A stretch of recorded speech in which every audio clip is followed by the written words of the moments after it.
Hello, good morning. എല്ലാവർക്കും കൃഷ്ണാസ് വേഡിലേക്ക് സ്വാഗതം. ഞാനിന്നിവിടെ ചീര ഉള്ളിവടയാണ് തയ്യാറാക്കാൻ പോകുന്നത്. അതിലേക്ക് ഞാൻ ഗോതമ്പ് മാവ് 2 ടേബിൾ സ്പൂൺ എടുത്തിട്ടുണ്ട്. പിന്നെ കടലമാവ് 1 ടേബിൾ സ്പൂൺ, മുളക് പൊടി 1/2 ടീസ്പൂൺ, ഒരു പിഞ്ച് മഞ്ഞൾപ്പൊടി, ആവശ്യത്തിന് ഉപ്പ്, 1 സ്പൂണ് ദോശമാവ് കൂട്ടി എടുത്തിട്ടുണ്ട്. പിന്നെ ഒരു മീഡിയം സൈസ് സവോള, 2 പച്ചമുളക്, പിന്നെ ചീര, ഫ്രഷ് ചീര ഇപ്പോൾ തൊടിയിൽ നിന്ന് കളിച്ചിട്ട് വന്നതാണ്.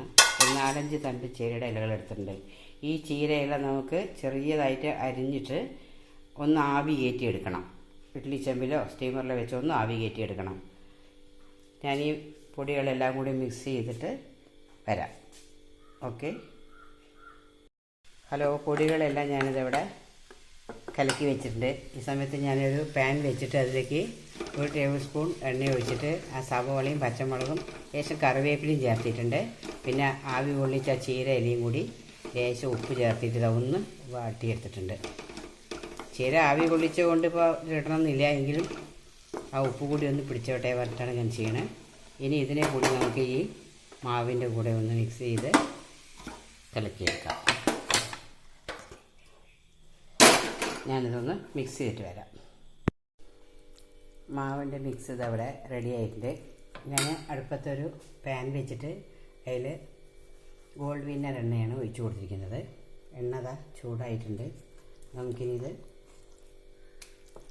മാവയിലേക്ക് ഒഴിച്ച് എടുക്കാം.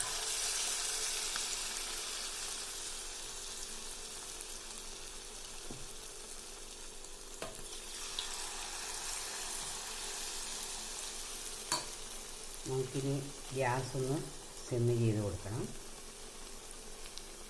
ഇനി അത് വേവട്ടെ. ഒരു ഭാഗം മുരിഞ്ഞപ്പോൾ തിരിച്ചിട്ട് കൊടുത്തിട്ടുണ്ട്. ഇനി ഈ വശം കൂടി ഒന്ന് വെന്തിട്ട് നമുക്കിത് വാങ്ങാം. ഇതുപോലെ തന്നെ നമുക്കിത് മുഴുവൻ ചുട്ടെടുക്കാം. പിന്നെ ഞാൻ ഈ ദോശമാവ് ലേശം പുളിച്ചതാണ് ഉപയോഗിച്ചിരിക്കുന്നത്, അതാണ് ടേസ്റ്റ്. അതുപോലെ ഇടയ്ക്ക് ഇത്തിരി കായം പൊടിച്ച് ചേർത്ത് കൊടുത്തിരുന്നു, അത് പറയാൻ വിട്ടിരുന്നു, അതുകൂടി ചെയ്യണം. ഓക്കെ, നമുക്കിങ്ങനെ ഇത് മുഴുവനൊന്ന് ചുട്ടെടുക്കാം. നമ്മുടെ ചീര ഉള്ളിവട ഇവിടെ റെഡി ആയിട്ടുണ്ട്. എല്ലാവരും ഇതൊന്ന് സ്കിപ്പ് ചെയ്യാതെ കാണണം. ഇത് ആദ്യം പറയേണ്ടതായിരുന്നു. എന്താണെന്ന് വെച്ചാൽ ഇടയ്ക്ക് ചില കാര്യങ്ങൾ ഞാൻ വിട്ടുപോയത് സൂചിപ്പിച്ചിരുന്നു. അതുകൊണ്ട് സ്കിപ്പ് ചെയ്യാതെ മുഴുവനായിട്ട് കാണുക. എല്ലാവരും ട്രൈ ചെയ്ത് നോക്കണം. Okay, thank you for watching.